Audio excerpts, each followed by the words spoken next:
Alexandre Magno, em uma das aulas, o senhor tratou das virtualidades do Umwelt, que compreendi como sendo o mundo de percepção imediata próprio dos animais. Também entendi que a dessacralização do mundo tem levado as pessoas a viverem cada vez mais no Umwelt, sem consciência das virtualidades. Isso é uma coisa terrível. Quer dizer, não é que elas não têm consciência do Umwelt, elas têm, mas elas não têm. Não é que elas não têm mais consciência das virtualidades, do círculo de latência, como fala. Claro que tem. Eles têm a percepção imediata disso, mas não têm os instrumentos culturais de verbalização e de expressão disso. Então é como se não existisse mais.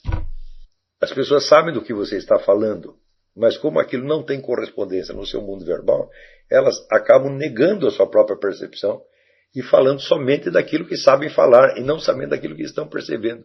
Isso é uma coisa terrível. Eu digo que isso no Brasil se tornou endêmico. Quer dizer, você não pode apelar mais à consciência das pessoas, porque essa consciência está soterrada sob camadas e camadas e camadas de dificuldade verbal. Dificuldades que nem sempre são, vamos dizer, correspondem a uma pobreza verbal, mas às vezes até uma riqueza verbal deslocada. Quer dizer, tudo aquilo que o sujeito sabe, que ele percebe, que ele vivencia, está separado do vocabulário dele.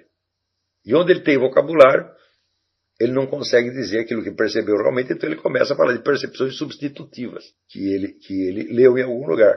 Leu, ouviu falar, então fica uma conversa de segundo, terceiro grau, é metalinguagem da metalinguagem da metalinguagem.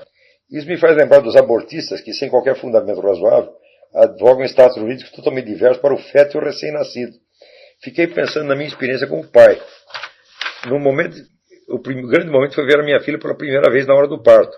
Parecia que ela tinha saído de um mundo de virtualidades para a vida real, para o meu Umwelt. Aí vem a minha indagação. A dificuldade, ou mesmo a impossibilidade, que várias pessoas têm hoje em dia para perceber as virtualidades, teria sido um elemento formativo da mentalidade abortista, mas sem a menor sombra de dúvida. Todas essas pretensas proclamações de direitos que têm surgido, tá certo? Vem, evidentemente, de deficiência de percepção. A pessoa que está percebendo a coisa errada. Quer dizer, o indivíduo que não é capaz... Veja, qualquer pessoa é capaz de perceber que a condição de ser humano não é acrescentada no sujeito durante a sua formação fetal. Mas que ele já é um ser humano até mesmo antes de existir. Que você tem aqui o espermatozoide do pai e o óvulo da mãe e fala, quando juntar isso aí, vai ser o quê? Um jacaré? Uma tartaruga? Um ET? Não, vai ser um ser humano. Então já tem o estatuto humano, mesmo antes da fecundação. Quer dizer, o ser humano virtual, possível, já é humano, não é outra coisa. Então, isso tem que ser percebido não como um pensamento, mas como uma realidade. Agora, na esfera do pensamento, a confusão linguística que se estabelece pode ser tal que a pessoa tem dificuldade de admitir o que ela está percebendo. Porque às vezes ela não tem... Veja, ela está dando mais importância aos argumentos, entre aspas, do que às percepções. Tá certo? Então, ela acredita naquilo que ela é capaz de defender argumentativamente e não naquilo que ela está percebendo. Quer dizer, é claro que é um estado de divisão quase psicótica. Quer dizer, quando todo o nosso esforço, sobretudo aqui neste curso, vai ser de cada vez a gente aprofundar mais na percepção real e conseguir verbalizar as coisas do jeito que nós estamos vendo. Claro que mesmo, ainda assim, nós podemos errar, mas o erro será sempre individual. A percepção humana, ela como tal, ela é inteiramente normativa. É a única coisa normativa que existe. A razão não é tão normativa quanto a percepção. Porque a razão só funciona, meu filho, quando ancorada na percepção correta. Tá certo? Você vê que no próprio Aristóteles, ele faz questão de perceber, vamos dizer, as sensações são sempre exatas, são sempre verdadeiras. Elas não são falsas. Tá certo? Então elas são a base na qual nós temos que partir sempre. Agora, esse treco que as pessoas chamam de educação, tá certo? Que é ensinar as pessoas a montar frases e se apegar àquela frase, negando às vezes o que ela mesma está percebendo, isso aí é uma máquina de endoidar pessoas. Tá certo? Então, pouco importa que nós todos temos sofrido o impacto dessa máquina. Nós podemos nos livrar dela, nós podemos ser coisa melhor do que isso. A qualquer momento da sua vida você pode, vamos dizer, retornar à autenticidade das suas percepções, daquilo que você sempre soube. É a definição de honestidade intelectual, que uma vez o cara me desafiaram, falaram, você vive falando de honestidade intelectual, mas isso é difícil de definir. Falaram, como difícil de definir? É a coisa mais fácil do mundo. É você não fingir que sabe aquilo que você não sabe e não fingir que você não sabe aquilo que você sabe perfeitamente bem. Então, é facílimo de definir. Eu digo só é difícil de praticar, por quê? Não tem muito como você exigir honestidade intelectual desde fora. Você pode desmascarar o sujeito desonesto, mas isso não o tornará honesto. Só em alguns casos. Quando você desmascara, envergonha, humilha o sujeito, depois de uma vez, duas vezes, três vezes, às vezes ele se toca. Né, de que ele, peraí, eu preciso mudar de vida, eu tenho que parar com esse verbalismo idiota, eu tenho que começar a dizer o que eu estou vendo. Né? Mas eu acho que a maioria não muda por causa disso, não.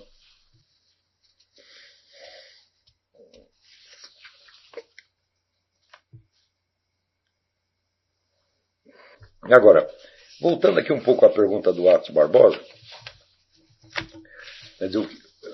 o que fazer com, vamos dizer, pessoas idiotas, palpiteiras, etc, etc. Bom, então, em primeiro lugar, eu queria enfatizar que ao longo da vida você tem que escolher as suas companhias. O Dr. Leopold Zondi, ele dizia que a escolha faz o destino.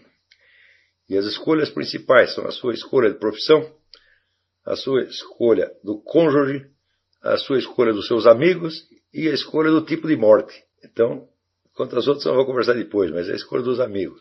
Veja, quando São Tomás de Aquino diz que a amizade consiste em querer as mesmas coisas, rejeitar as mesmas coisas, ele está falando evidentemente de uma unidade de propósito, uma unidade da meta da vida. Certo?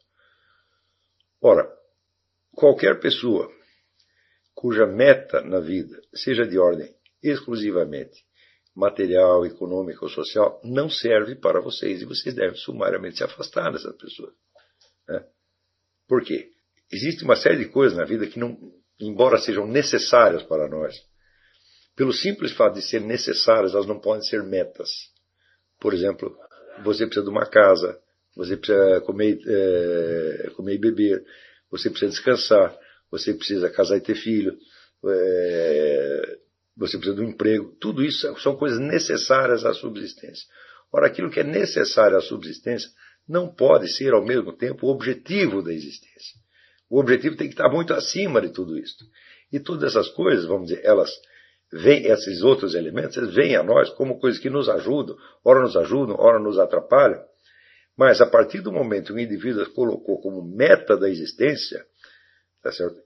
Ele já cortou toda a ligação que possa haver entre ele e o sentido da existência. Tá certo? O ser humano, nós acabamos de ver, se o ser humano é o bicho que tem a capacidade de perceber o universal no particular, a missão dele, a função dele está determinada por isso. Tá certo? O homem é o animal criado para descobrir o que está além dele, o que está além do mundo sensível, e para realizar o seu destino nesta esfera. Se a pessoa não quer, ninguém tem o direito de não querer isto. Tá certo? Se você diz, eu quero, né? Eu quero casar, ter filho, eu quero ter um bom emprego, eu quero ter isso, ter aquilo. Bom, tudo isso são meios para a existência. Tá certo? Então, se você nota, o objetivo do indivíduo está colocado nesta esfera, mesmo que ele diga, eu quero ser um escritor, quero ser um poeta, eu quero ser um pintor, mesmo que o nome do que ele está dizendo é uma coisa socialmente relevante, mesmo aí ele está na esfera puramente material, meu filho. Você se lembra aquele pedaço da túnica e os dados que o menininho foge de casa, o Jaiminho foge de casa e deixa para recado para a mãe. Mãe, fugi para o Rio de Janeiro. Eu sinto em mim o borbulhar do gênio. Se a pessoa não sente em si o borbulhar do gênio, e gênio não quer dizer que ela vai ser um grande pintor, não, quer dizer que ela vai descobrir, ela está voltada para o mistério da existência, ela quer saber o que está para lá. Se a pessoa não tem isso, sumariamente afaste-se dessas pessoas. Tá certo? E as trate, evidentemente, com respeito, com deferência, mas com a distância devida. Porque eles estão abaixo, tá certo, daquilo que é estruturalmente exigido do ser humano. Tá certo? Esse é que é o princípio da distinção das castas. Embora na Índia a noção das castas tenha se cristalizado numa compartimentalização social, nós temos que entender que as castas existem como diferenciações individuais humanas mescladas em todas as classes sociais. O sujeito pode ter nascido na maior pindaíba, não ter nada, tá certo? E ele está focado no objetivo mais alto da existência. E o outro pode ter nascido, como é que se diz, em berço de ouro e ser um pateta que está voltado somente para o estômago, para o sexo, para essa besteira. Né? Pensa assim, se uma coisa é necessária à sua subsistência, ela é um meio de subsistência. Então, se ela é um meio, ela não pode ser um objetivo. Né? o objetivo tem que ser necessariamente aquilo que não é meio. Aquilo que é a justificação, a finalidade, e não tem que servir para nada. Tá certo? Ora, se o homem é o único ser capaz de apreender o universal no singular, e não há nenhum outro ser ao qual nós podemos olhar em torno para que nós possamos nos medir por ele, então significa o seguinte: a percepção humana, ela tem uma validade universal em si, e ela é de fato a medida de todas as coisas. Então aí temos que entender aquilo que já está, vamos dizer, já está no livro do Gênesis. Quer dizer, o ser humano é colocado, vamos dizer, no centro da realidade. Né? O jardim do Éden está colocado no centro do mundo. Tá certo? Então, como se diz, o homem, a medida humana, que justamente nisto que ela reflete a imagem divina, é de fato o eixo de construção do universo. Quer dizer, a percepção que o ser humano tem das coisas não é nivelável ao conceito, à percepção que os animais têm. A nossa dá a medida da percepção deles. Nós podemos entender como um urso percebe, ou como uma formiga percebe, ou como um coelho percebe, e eles não podem saber como nós percebemos, e não podem sequer assim compreender uns aos outros. Você vê que o conjunto das espécies animais só se unifica cognitivamente no ser humano. O ser humano percebe como ele próprio, e ele consegue recriar os mundos subjetivos percebidos por essas várias criaturas e articular numa totalidade coerente. Quer dizer, a ideia de colocar em dúvida, as famosas objeções da escola cética com relação à percepção humana, são uma besteirinha perto disto. Elas não são nada, são erros acidentais. Aliás, cada objeção cética colocada, ela afirma a capacidade de percepção humana infinitamente mais do que ela nega. Quando o sujeito diz, por exemplo, nós percebemos nós sabemos que existem erros de percepção, a percepção erra muitas vezes. Eu digo, como é que você sabe isso se não por percepção? Ou seja, você é capaz não apenas de perceber os objetos, é capaz de perceber até erro de percepção. Quando o outro chega e diz para você, o raciocínio por indução é falho. Eu digo, como é que você sabe isso? É por indução. Então, quer dizer, olha, aqueles negócios da escola pirrônica, que no Brasil tem meia dúzia de idiotas que idolatram aquilo ali é um Mobral da filosofia. E se você não é capaz de passar pelas objeções da escola pirrônica e neutralizá-las todas em 10 minutos, você está muito no começo. Porque são objeções só apenas jogos de palavras, não quer dizer absolutamente nada. Mas quando você vai observar as coisas como elas realmente são, então me diga que outro animal que você conhece, ou outro ser qualquer, é capaz de captar o universal no singular. Nem mesmo os anjos, meu filho. Por isso que a Bíblia diz, né? Que Deus colocou o homem, né, até mais alto que os anjos sob certos aspectos.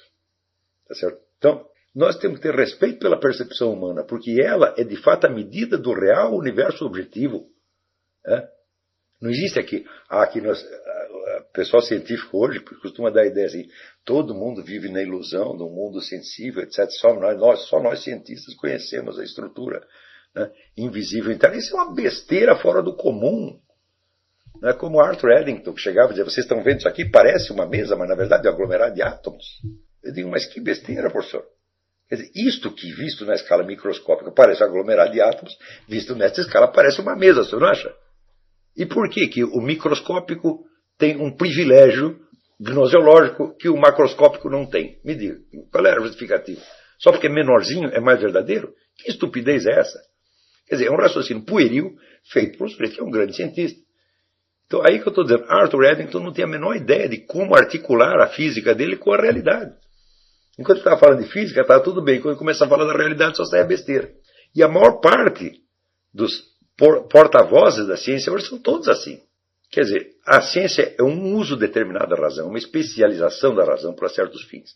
Essa especialização não pode legislar sobre a razão como um todo. Então, não hesitem em... Quando você conhecer pessoas, tá certo?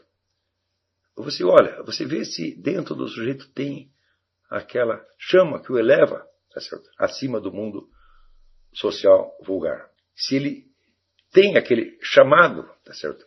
De Deus para as coisas mais altas. E se não tem, afaste dessa pessoa. É um bocó de bola, não vale nada. Se existe um princípio que justifica, tá certo, uma separação hierárquica entre os seres humanos, é esse. Não uma separação social, econômica, racial, que tudo isso aí é materialismo. Quer dizer, você vai hierarquizar a pessoa pelo dinheiro que elas têm no bolso. Quando, em geral, o dinheiro não foi nem ganho por ela, foi o pai que deu, foi um bisavô. Né? Às vezes a família teve um homem de gênio 4 gerações atrás, e ele deixou dinheiro para um bando de vagabundos, os caras acham que são alguma coisa porque receberam dinheiro do bisavô. Né? Ou o outro que acha que é melhor que o outro, porque um é preto, outro é branco. Isso é tudo materialismo, isso é coisa de cachorro, gente. Né? Não é um critério humano, isso é um critério canino. Então, não aceitem nada disso, mas julguem as pessoas e hierarquizem por isso. Você não tem a chama do Espírito acesa, você não quer conversa com você. Porque você se pôs abaixo. Não fui eu, não é eu que estou te classificando lá, você não quis. Você não atendeu o apelo de Deus, você negou a vocação humana. Você jogou no lixo, então você já é lixo.